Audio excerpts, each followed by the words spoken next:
অবস্থায় আল্লাহ রাসূল বলছেন যে আইনা তুরিদু, হাদিসের ভাষা, তুমি কোথায় যাও? তো বলতেছে যে এলাকা আহলিহি, ওই যে আমার গ্রাম দেখা যায়, ওই গ্রামে আমার বাড়ি, ওই গ্রামে আমি যাচ্ছি। তো তুরিদু খায়রান, তুমি কি কল্যাণ চাও না? তো বলতেছে যে কল্যাণ কাকে বলে? বিধর্মিত কল্যাণ কাকে বলে? তো বলতেছে যে কল্যাণ আতাশহাদু আল্লা ইলাহা ইল্লাল্লাহ ওয়া আন্না মুহাম্মাদান আবদুহু ওয়া রাসূলুহু, তুমি কি এটা সাক্ষী দিতে পারো যে আল্লাহ ছাড়া কোনো ইলাহ নেই? আমি আরও সাক্ষ্য দিচ্ছি যে মুহাম্মদ সাল্লাল্লাহু আলাইহি সাল্লাম আল্লাহর বান্দা ও রাসূল, এই কথা কি সাক্ষী দিতে পারো? তখন বলতেছে যে আমি যদি সাক্ষী দিই, আমার সাক্ষী কে হবে? ওই বিদুইন বলছে আমি সাক্ষী দিলে আমার সাক্ষী কে হবে? এ সময় এটা ইবনে মাজাহ গ্রন্থে হাদিসটি উল্লেখ করা হয়েছে, সহিহ তারগিব ও তারহিব গ্রন্থে উল্লেখ করা হয়েছে, সহিহ ইবনে হিব্বান এই হাদিস গ্রন্থে হাদিসটি উল্লেখ করা হয়েছে। এ সময় হযরতে নবী করিম সাল্লাল্লাহু আলাইহি সাল্লাম বলছেন যে তুমি এটা সাক্ষী দিতে পারো? বলছে সাক্ষী দিলে আমি আর আপনি ছাড়া তো কেউ নাই, তাহলে আমি যে ইসলাম কবুল করলাম এ সাক্ষী কে হবে? এই কথা শুনে আল্লাহ তাআলা সঙ্গে সঙ্গে হযরতে জিবরাইল আমিনকে পাঠিয়ে দিলেন, যাও আল্লাহর নবীকে সাক্ষী হিসাবে তুমি বলে দাও যে আল্লাহর নবীর সামনে অদূরে একটা গাছ আছে, ওই গাছটিকে আল্লাহর নবী ওখান থেকে খালি ইশারা করো যে গাছ হেঁটে হেঁটে রাসূলের কাছে এসে দাঁড়িয়ে যাবে। এ সময় আল্লাহর নবীকে হযরতে জিবরাইল আমিন এসে বললেন যে হুজুর, আপনি খালি ইশারা করুন, ওই যে অদূরে গাছটি দেখা যায় ওই গাছের দিকে খালি আপনি ইশারা করুন, গাছ হেলে দুলে আপনার কাছে উপস্থিত হয়ে যাবে। রাসূল ইশারা করলেন, সঙ্গে সঙ্গে গাছ ওখান থেকে উপরে এসে হেলে দুলে রাসূলের কাছে এসে দাঁড়িয়ে গেল। দাঁড়িয়ে যাওয়ার পরে ওয়াশহাদু আল্লা ইলাহা ইল্লাল্লাহ ওয়া আশহাদু আন্না মুহাম্মাদান আবদুহু ওয়া রাসূলুহু সালাসা মাররাতিন, এই গাছটি আল্লাহ ছাড়া কোনো ইলাহ নেই, মুহাম্মদ সাল্লাল্লাহু আলাইহি সাল্লাম আল্লাহর বান্দা ও রাসূল, এই কথাটা এই গাছ তিনবার সাক্ষী দিল। সুবহানাল্লাহ। তিনবার সাক্ষী দেওয়ার পরে এই বিদুইনের মধ্যে ইসলামের ক্রিয়া শুরু হয়ে গেল যে আমি যে রাসূলকে ঘৃণা করতাম, অথচ এই পৃথিবীর বুকে কোনো গাছ, কোনো মানুষ হাজারবার, আমরা যদি এখানে কয়েকবার কোরআন খতম দিই, আমরা আল্লাহর কাছে যদি দোয়াও করি, পৃথিবীর কি নজির আছে কোনো গাছ কেউ ওখান থেকে হেঁটে হেঁটে আসতে পারে এখানে, আবার ওখানে যে সেট হয়ে যাবে? আল্লাহর নবীর সামনে এসে গাছ তিনবার যখন সাক্ষী দিল, এরপরে আল্লাহ রাসূল বললেন, যাও তুমি যথাস্থানে সেট হয়ে যাও। যথাস্থানে আবার সেট হয়ে গেল। সুবহানাল্লাহ। ওই সময় বিদুইন বলছে, হে আল্লাহর নবী, আমার ওই যে গ্রাম দেখা যায় ওখানে আমার বাড়ি, আমি আমার সম্প্রদায়ের কাছে এই দাওয়াত দিব, ইসলামের দাওয়াত, এই দাওয়াত কবুল করার জন্য আমি ওখানে যাই। যদি সম্প্রদায়ের কোনো লোক যদি কবুল না করে, ঘুরে এসে আমি আপনার কাছে এসে বায়াত গ্রহণ করব, মুসলমান হয়ে যাব। আল্লাহর নবীর কাছে এসে সে ব্যক্তি বায়াত গ্রহণ করলো, মুসলমান হয়ে গেল। এ হাদিসটি ইবনে মাজাহ গ্রন্থে এবং সহিহ তারগিব এবং তারহিব গ্রন্থে, সহিহ ইবনে হিব্বান গ্রন্থে এ হাদিসটি উল্লেখ করা হয়েছে। সম্মানিত উপস্থিতি, হযরতে আবু যার গিফারী রাদিয়াল্লাহু তাআলা, অনেক কথা, তার মধ্যে একটি হাদিস শুধু সংক্ষেপে বলে দিই।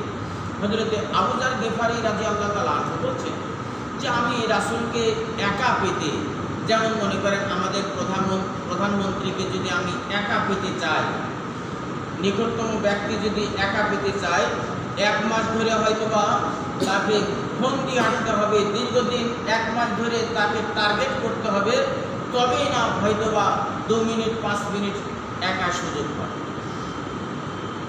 এমপি সাহেবের কাছেও তাই, তারপরে মন্ত্রী, যে কোনো মন্ত্রীর ক্ষেত্রেও তাই।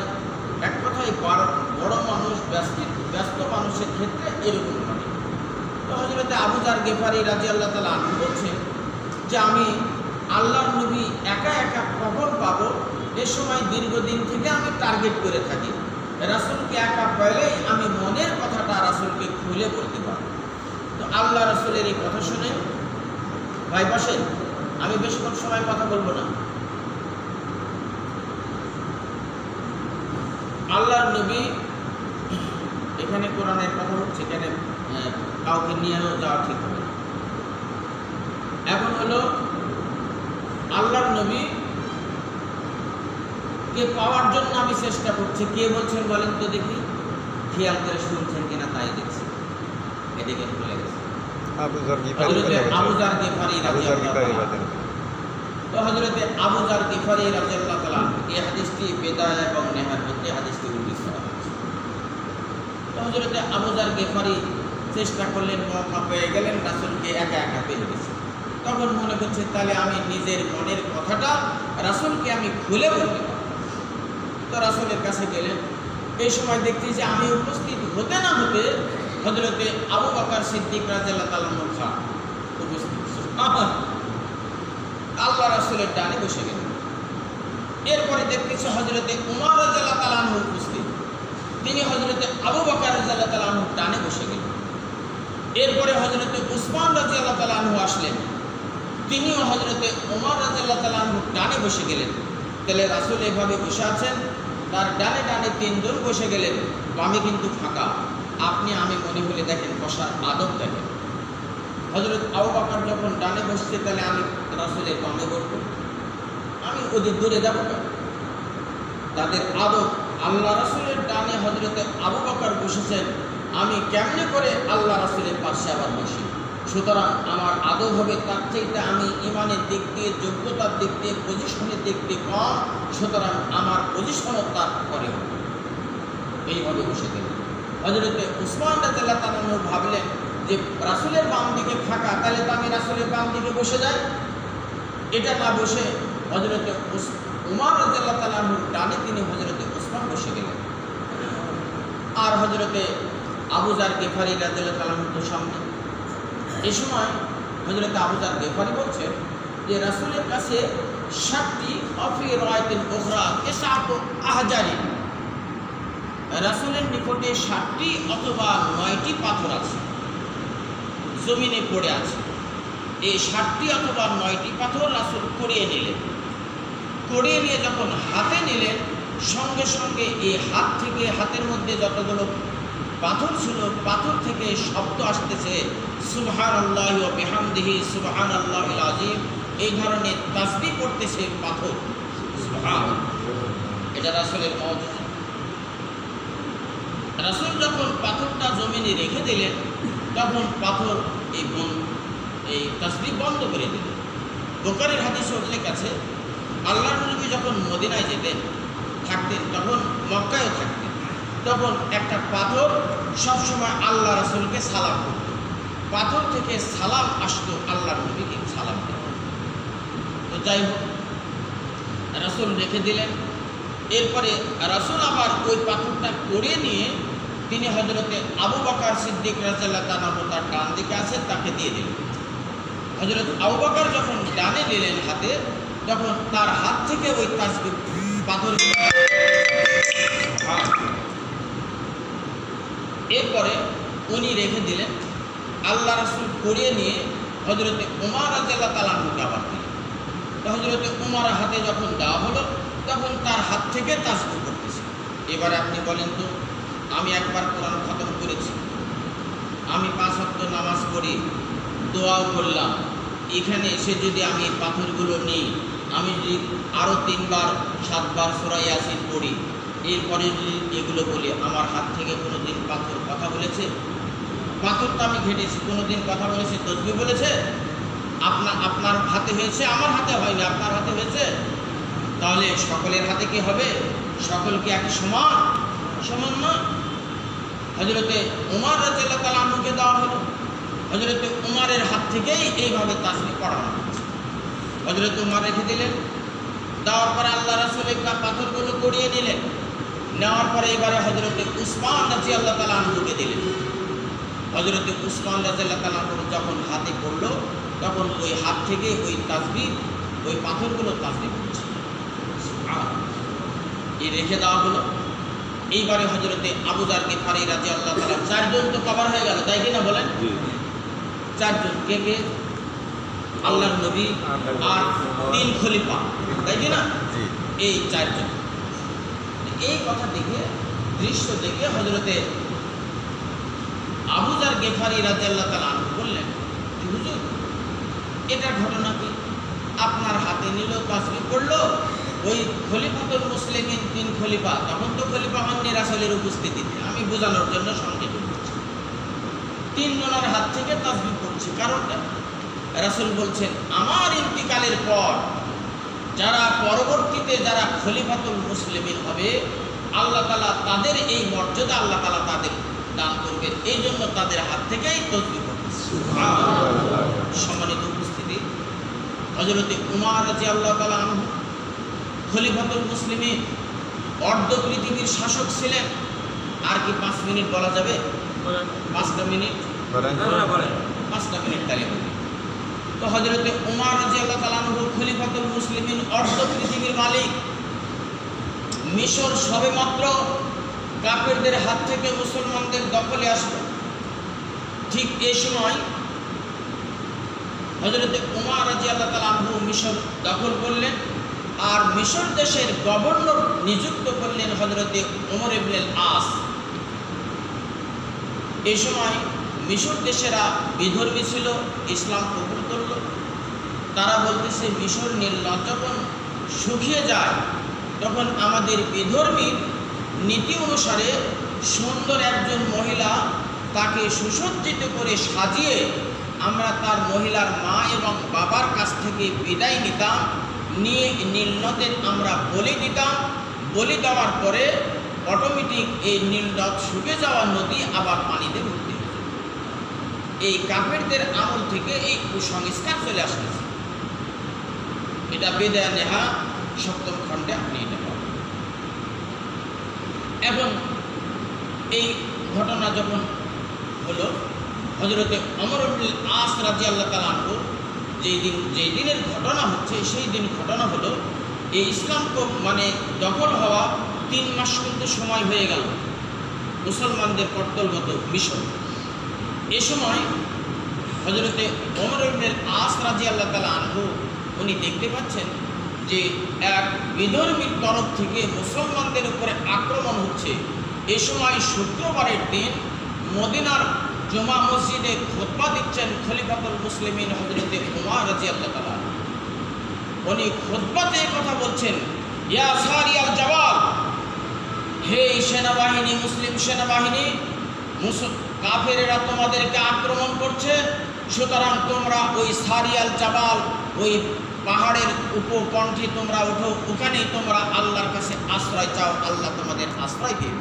সুবহানাল্লাহ। ইয়া সারিয়াল জাবাল যখন বললেন খুতবার মাধ্যমে মদিনায়, কত হাজার মাইল দূরে মিশর, অথচ মিশর দেশ থেকে হযরতে ওমর ইবনে আস বলছেন যে আমরা পাহাড়ে উঠে গেলাম, মনে হচ্ছে যেন হযরতে ওমর রাদিয়াল্লাহু তাআলা আনহু আমাদের এখানে বলতেছেন, ওই আওয়াজটা আমাদের সামনে এখানে ভেসে উঠতেছে। এই সময় আমরা এই অবস্থায় ঘটলো, তখন আমাকে বলা হলো, বলি দেওয়া হতে যে কথাটা বললাম, আমি ওমর ইবনে আস হযরতে ওমর ইবনে খাত্তাব রাদিয়াল্লাহু তাআলা আনহুর কাছে মদিনায় চিঠি লিখলাম যে বিধর্মীরা এই কাজ করত, আমাকে বারবার বলা হচ্ছে আপনি এইভাবে একটা মেয়েকে বলি দেন, তাহলে পানি হয়ে যাবে, শুকিয়ে গেছে নীলনদ। তো এটা আমি বললাম যে না, এটা বেদাত, এটা করা যাবে না, এটা বিধর্মীদের কালচার। এই কথা বলার পরে হযরতে উমরের কাছে চিঠি লিখলেন। হযরতে উমর বললেন, হে আমর ইবনে আস, তুমি ঠিকই বলেছ, তবে আমি একটা চিঠি লিখছি, এই চিঠিটা তুমি নীল নদের মাঝখানে তুমি দিয়ে দিবে, আল্লাহর মেহেরবানি এই চিঠি দেওয়ার সাথে সাথে পানি হয়ে যাবে। দেখেন বেদায় নেহা করে। এই সময় হযরতে ওমর ইবনে আস তিনি চিঠি লিখছেন এবারে মিশর মিল্লাতকে কেন্দ্র করে, যে মিন আমর ইবনে খাত্তাব রাদিয়াল্লাহু তাআলা আনহু, এরা মানে নীলা মিশর দেশের নীল নদের কাছে চিঠি লিখছেন, হে নীল নদ, তুমি যদি আল্লাহর হুকুম ব্যতি রেখে তুমি যদি নিজেই পরিচালিত হও, আন তাজরি ফিল মা, তুমি যদি এই নিজেই পানি যদি দাও তাহলে তোমার কাছে আমি পানি চাওয়ার কোনো আমি অধিকার নাই, আমি তোমার কাছে পানি চাই না।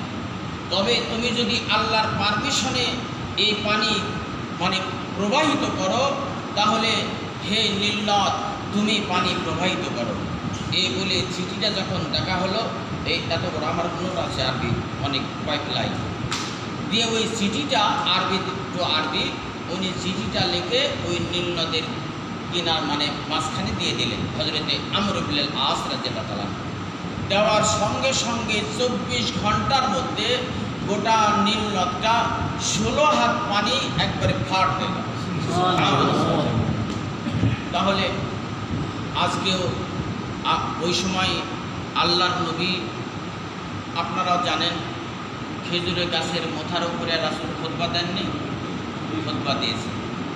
এরপরে রাসূল মেম্বার তৈরি হয়ে গেল, ওই ওটা যখন দূরে রেখে দিলেন, ফিসফিস করে কাঁদতেছে, রাসূল মাসা করলেন, হাত বুলিয়ে দিলেন, কি হলো শেষ হয়ে গেল কিনা।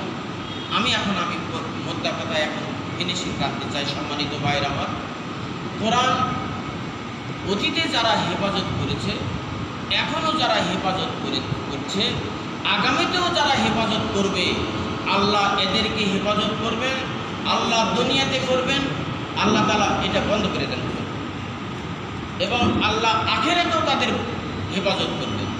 এই জন্য আল্লাহ রাব্বুল আলামিন কোরআনুল কারীমে বলেছেন, ওমান আহসানু কাওলাম মিম্মান দাআ ইলাল্লাহি ওয়া আমিলা সালিহান ওয়া ক্বালা ইন্নানি মিনাল মুসলিমিন। তার চাইতে অধিক উত্তম কথা আর কার হতে পারে যে ব্যক্তি আল্লাহর প্রতি মানুষকে আহ্বান করে, নিজে সৎ কর্ম করে, বজ্রকণ্ঠে ঘোষণা দেয় আমি একজন মুসলমানদের অন্তর্ভুক্ত।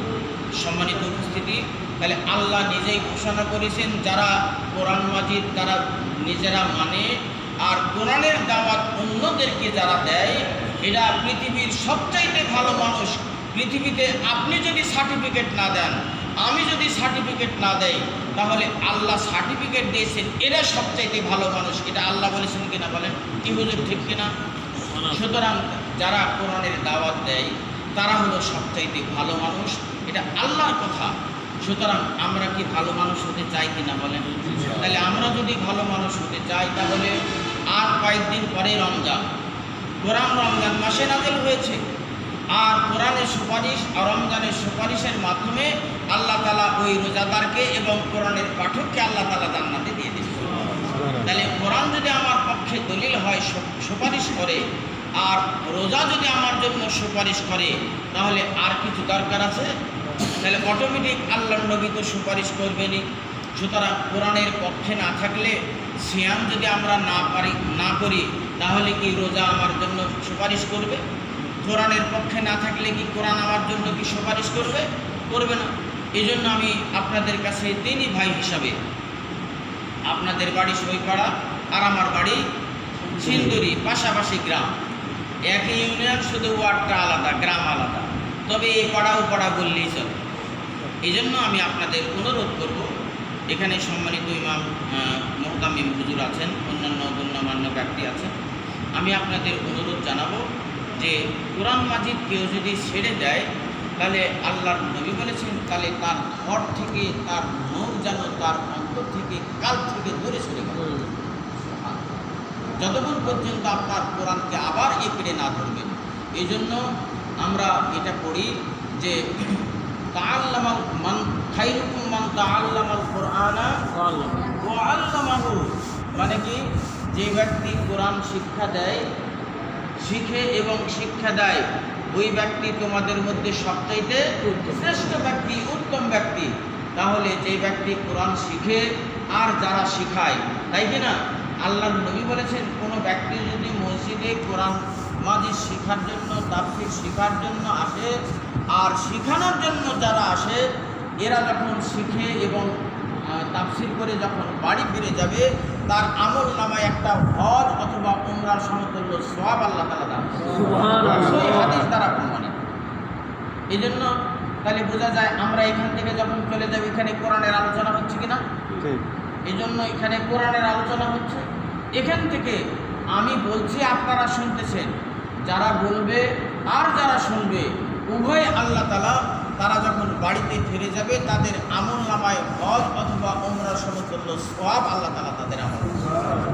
সম্মানিত উপস্থিতি, এই জন্য আসুন ভাইরা আমার, আর কথা না বাড়িয়ে আমরা কোরআনুল কারীম রমজানের আগ পর্যন্ত অন্ততপক্ষে 10-12 দিন, 14 তারিখে হতে পারে রমজান হতে পারে, তাই কি না, অন্ততপক্ষে আমরা 9-10 তারিখ 12 তারিখ পর্যন্ত কোরআনের দাওয়াত মানুষের কাছে পৌঁছাবো আর রমজানের প্রস্তুতি গ্রহণ করব। রমজানের প্রস্তুতি কেমন? বিশ্বনবী বলেন রমজানের প্রস্তুতির জন্য আল্লাহর নবী শাবান মাস থেকে দিয়েছেন। শাবান মাসে যত রেখেছেন অতীতে রাখেন নাই, রমজানের পুরোটাই রেখেছেন। রমজানের প্রস্তুতি আমি কিভাবে নেব? ওই রমজানের স্ত্রী বলতেছে রমজান তো আসলো, 10 কেজি পেঁয়াজ কিনো, 5 কেজি তেল কিনো, 10 কেজি বুট কিনো, আরও অন্যান্য কিছুগুলো কিনো, যাতে করে আমার এগুলো শরবত খাওয়ার জন্য 5 কেজি গুড় কিনো, ইত্যাদি ইত্যাদি কিনো। এগুলো নয়, খাইতে হবে, বাঁচতে হবে, বেঁচে থাকা পর্যন্ত কিছু খেতে হবে, তাই খেতে হবে, খাওয়াটাই মূল টার্গেট নয়। এবাদত পৃথিবীতে আসছে, পৃথিবীতে এবাদতটা আপনার আমার মূল টার্গেট। খাইতে হবে, বাঁচতে হবে, তাই খেতে হবে। সম্মানিত উপস্থিতি, এই জন্য আমি আপনাকে বলবো, বুট কিনেছেন কিনা, 5 কেজি তেল কিনেছেন কিনা, 10 কেজি পেঁয়াজ কিনেছেন কিনা, এটা দেখা দেখি নয়। দেখা দেখি হলো আগামীকালকে রমজান আসবে, রমজানের আগে তওবা করুন। আমি বিড়ি খেতাম, আল্লাহর ওয়াস্তে বলতেছে আমি আর বিড়ি খাবো না। আমি মিথ্যা কথা বলতাম, আল্লাহর ওয়াস্তে ওয়াদা করুন, তওবা করুন, ইয়া আইয়ুহাল্লাযীনা আমানু তুবু ইলাল্লাহি তাওবাতান নাসুহা। সুতরাং আমি আগে মিথ্যা কথা বলতাম, আজকে সিদ্ধান্ত নিলাম আল্লাহ জীবনে কোনোদিন আর মিথ্যা কথা বলবো না। আল্লাহ আমি কোরআনের বিরোধিতা করতাম, আজকে থেকে সিদ্ধান্ত নিলাম আল্লাহ জীবনে কোনোদিন কোরআনের কথা যেখানে হবে শুনবো, বিরোধিতা করব না, বরং সাপোর্ট দিব। এই কথাগুলো আমার ইসলাম বিরোধী যেগুলো অন্তরে আছে এগুলো দূরীভূত করব। এর জন্য গুনাহ মাফের জন্য তওবা ইস্তিগফার করব।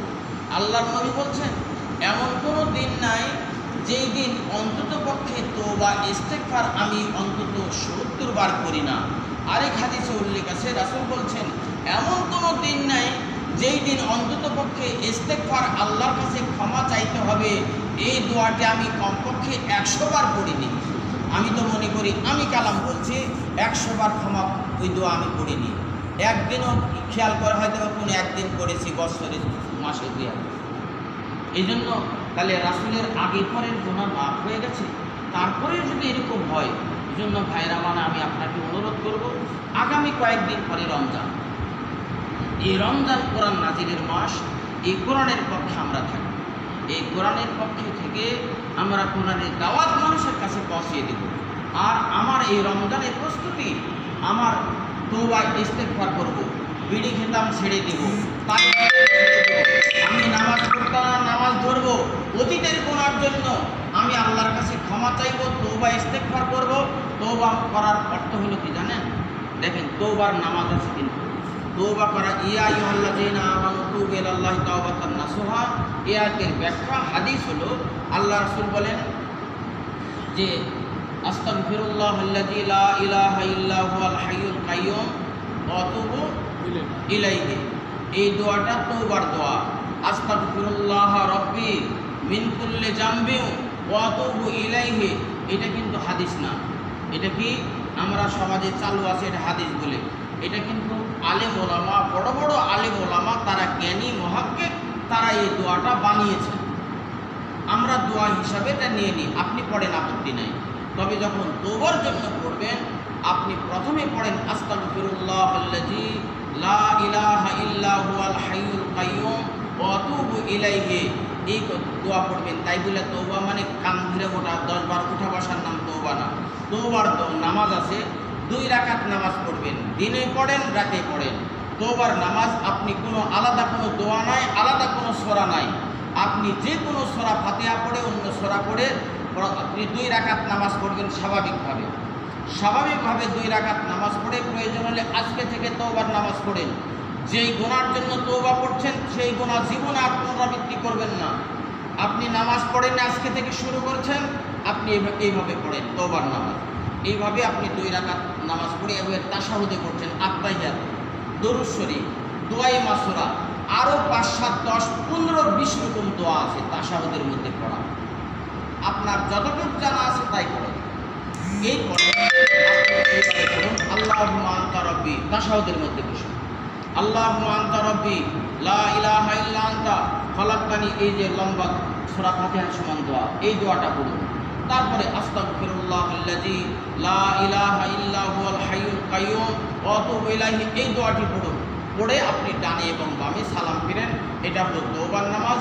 তওবা করলেন, যেই জন্য তওবা করলেন আল্লাহর মেহেরবানি, এই গুনাহ মাফ হয়ে যাবে। সুবহানাল্লাহ। এমনকি আপনি সারা জীবনে একাত্ত নামাজ পড়েনি, তারই মদ নিয়ে আপনি ব্যস্ত ছিলেন, আপনি এখন ভুল বুঝতে পারছেন, আপনি এইবারে আল্লাহর কাছে ক্ষমা চান, আল্লাহ ক্ষমা করে দিতে পারেন। আমি বলছি না যে আল্লাহ ক্ষমা করে দিবেনই, আল্লাহ ক্ষমা করে দিতে পারেন।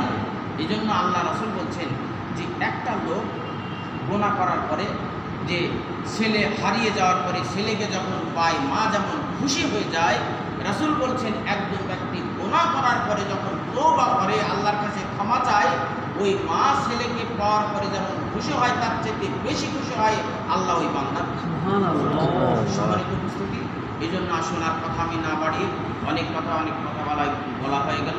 আমি তাহলে আপনাদের কাছে এই কথাটা বলতে পারবো যে এই কথাটা আপনারা জানবেন, যতদিন আমরা বেঁচে থাকবো কোরআনের পক্ষে থাকবো, ঠিক কিনা বলেন? 2 নম্বর হলো ইসলামের পক্ষে থাকবো, কোরআন হাদিসের পক্ষে থাকবো, আল্লাহ এবং রাসূল যেটা বলেছেন সেটা আমরা মেনে চলবো।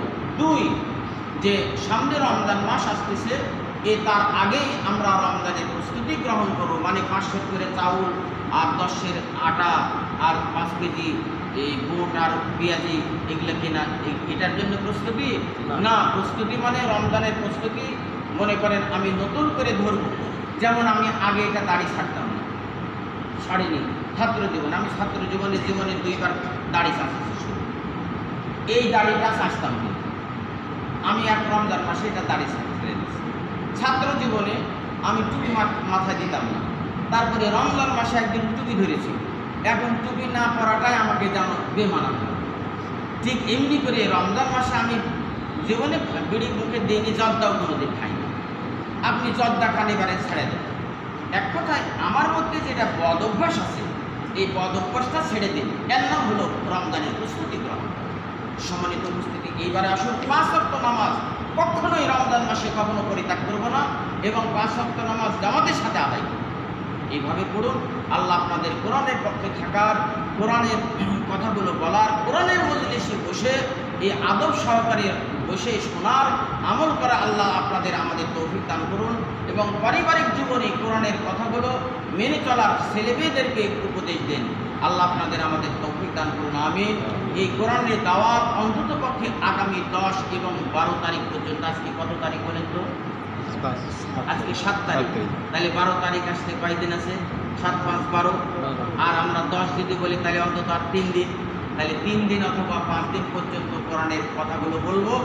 তারপরে রমজান মাস আসতেছে, রমজান মাস করলে আমরা কোরআনের কথা বইকে মেনেই চলবো, তাই কিনা? তার পূর্ণবাস আল্লাহ তাআলা আপনাদের কোরআনের পক্ষে থাকার, কোরআন অনুসারে আমাদের ব্যক্তি, পরিবার, সমাজ জীবনে আমল করার আল্লাহ তাআলা আমাদেরকে তৌফিক দান করুন, আমিন। ওয়া আখিরু দাওয়ানা আলহামদুলিল্লাহি রাব্বিল আলামিন। আপনারা যারা শুনেছেন আল্লাহ আপনাদের মোবারকবাদ, কল্যাণ, বরকত আল্লাহ দান করুন। আমরা একটু দোয়া করি, একটু দোয়া আপনি যাও না না। আলহামদুলিল্লাহি রাব্বিল আলামিন, ওয়াসসালাতু ওয়াসসালামু আলা রাসূলিল কারীম ওয়া আলা আলিহি ওয়া আসহাবিহি আজমাইন। রব্বানা যালামনা আনফুসানা ওয়া ইন লাম তাগফির লানা ওয়া তারহামনা লানাকুনান্না মিনাল খাসিরিন। রব্বানা লা তুযিগ কুলুবানা বা'দা ইয হাদাইতানা ওয়া হাব লানা মিন লাদুনকা রাহমা ইন্নাকা আনতাল ওয়াহ্হাব। আস্তাগফিরুল্লাহাল্লাযী লা ইলাহা ইল্লা হুয়াল হাইয়্যুল কাইয়্যুম ওয়া আতুবু ইলাইহি। رب ارحمهما كما ربياني صغيرا. اللهم اغفر لنا ولوالدينا وللمؤمنين يوم يقوم الحساب. يا الله আমাদের জীবনের গুনাহ মাফ করে দাও। আল্লাহ কোরআন এবং হাদিস অনুসারে আমরা ব্যক্তি, পরিবার, সমাজ জীবনে চলতে পারি তৌফিক দাও। আল্লাহ কোরআনের বিরোধিতা না করে আল্লাহ কোরআনের পক্ষে থাকার, যতদিন বেঁচে থাকবো কোরআনের পক্ষে থাকার আল্লাহ তুমি আমাদেরকে তৌফিক দান করো। রব্বুল আলামিন, আমাদের মধ্যে পৃথিবীর যত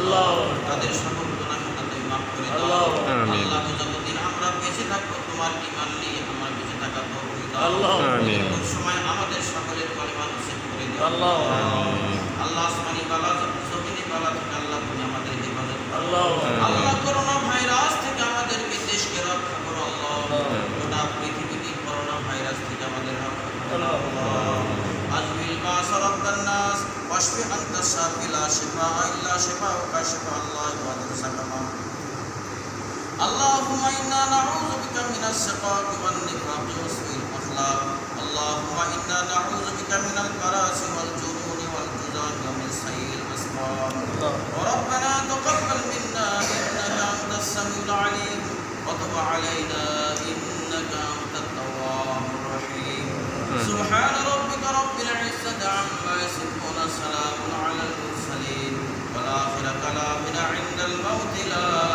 إله إلا الله محمد رسول الله صلى الله عليه وسلم.